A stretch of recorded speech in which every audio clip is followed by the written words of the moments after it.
The sub-bendings in Avatar changed the game, opening a wide range of possibilities, but which is the avatar that could dominate more sub-bendings?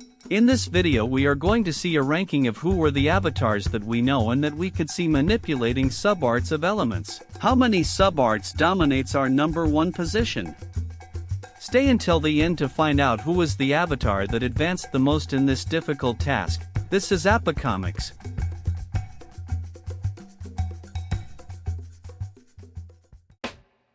Well people, here are the rules before we start this top. To begin with, we are only going to count the sub-bendings from the official avatar table, leaving aside pseudo-sub-bendings like mineral bending, steam, smoke, animal empathy, laser rays and any others you can think of.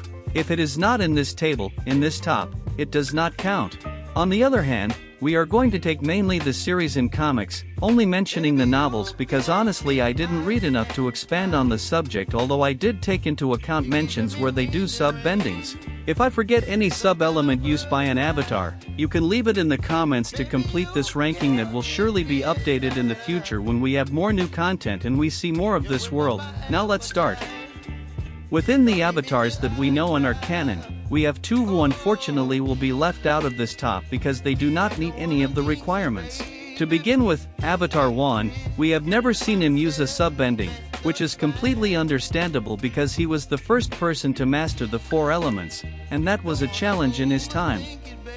Kuruk, although it is mentioned that Kuruk was a prodigy in the control of the elements, it is never mentioned that he used a sub-bending, something that would have helped him a lot in his fight against spirits to develop the spirit bending, but it was not so it is also left out of this ranking. In the fifth place we have a shared position. On one side we have Sito, the first lava bending user as far as we know, being also perhaps the most powerful demonstration of this power we saw in the whole series, and on the other side the Aang's mentor, the Avatar Roku.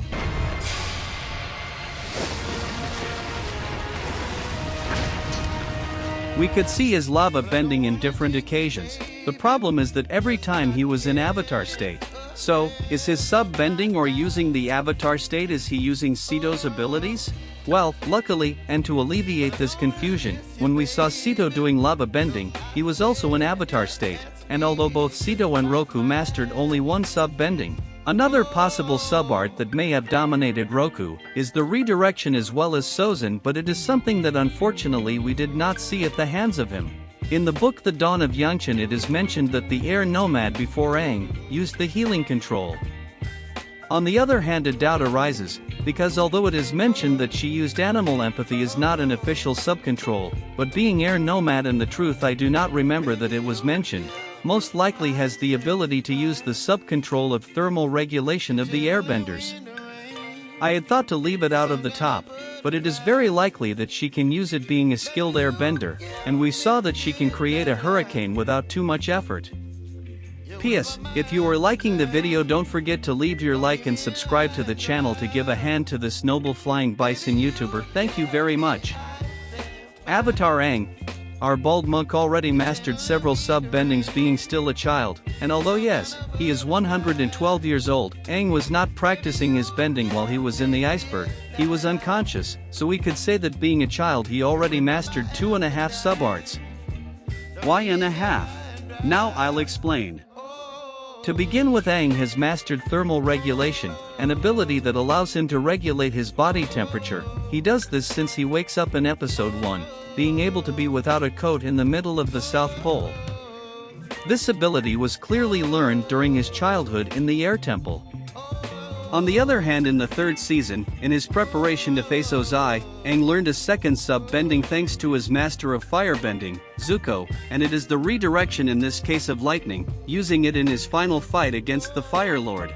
There are two more abilities that Aang learned that are extraordinary, but we cannot count them for this top for now, and that is spiritual projection, because although we saw Aang in a very similar state as for example on the day of the winter solstice, he does not access because he wants to, he remains unconscious, he cannot communicate with the physical world as Jinora can, although those who have a strong spiritual connection can see him, and no, let's not get confused, spiritual projection is what Jinora uses, different from what Iway or Zahir uses to enter the spiritual world. It is literally projecting your spirit into the physical world.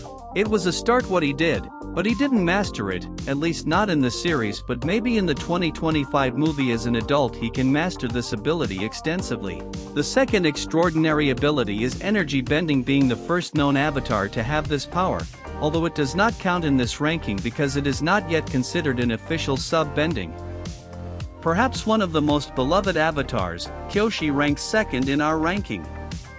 We saw her mastering lava very early, also in Avatar state, but it is also mentioned that Kyoshi is able to use healing and sandbending, surpassing previous avatars and being the first avatar documented so far to possess more than one sub-bending, logically speaking, and yes, until the moment she recorded this video, no?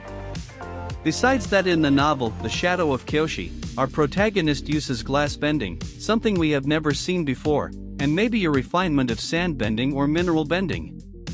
During the series and comics we only saw this scene where she separates Kyoshi Island from the territory of Chin the Conqueror, seeing a powerful domain not only of lava but also of earth and air at the same time to be able to move the future Kyoshi Island by herself. Kyoshi has an enormous power, but if we talk about sub-bendings, the next post takes all the glory. Avatar Korra. That's right, Avatar Korra has mastered the most sub-arts in her early life. We don't know how many more she may have learned as an adult. Not only that, Korra is one of the few avatars that we saw using sub-bendings without needing to be in avatar state, and even though she has mastered only 3, just like Kyoshi, for the purposes of this top, Korra is at an advantage, since we have seen her use each one of these without needing to be in avatar state, which confirms that she really uses the ability and is not using techniques from her past lives. On the other hand, Korra also has the power of bending energy, which yes, doesn't count for this top, but let's give her credit for this as well. The sub-bendings that Korra masters are healing. Already from the first episodes we can see that she does it, and she mentions that Katara taught her. In the second season the spirits take over the story, and that is when Unalaq teaches her the ability of spirit bending, with which she can purify them. Finally, in the third season we see how Toph's daughter, Suin, teaches Korra the use of metal bending. Korra is a very controversial avatar, both for her technological world, her equipment and her shitty character, but as much as many dislike her, the reality is that she is ultra skilled, and at a young age she was able to master several sub-arts. What awaits us in the story of the new Avatar, where we see an adult and mature Korra? How many sub-bendings will she have mastered? Let me know what you think in the comments. Thanks for staying until here, and if you are interested in knowing what are those sub-arts that we saw, but are not official, I leave you, let me in the comments if you would be interested in translating for this channel the video of the unofficial sub-arts in the world of Avatar. Bye!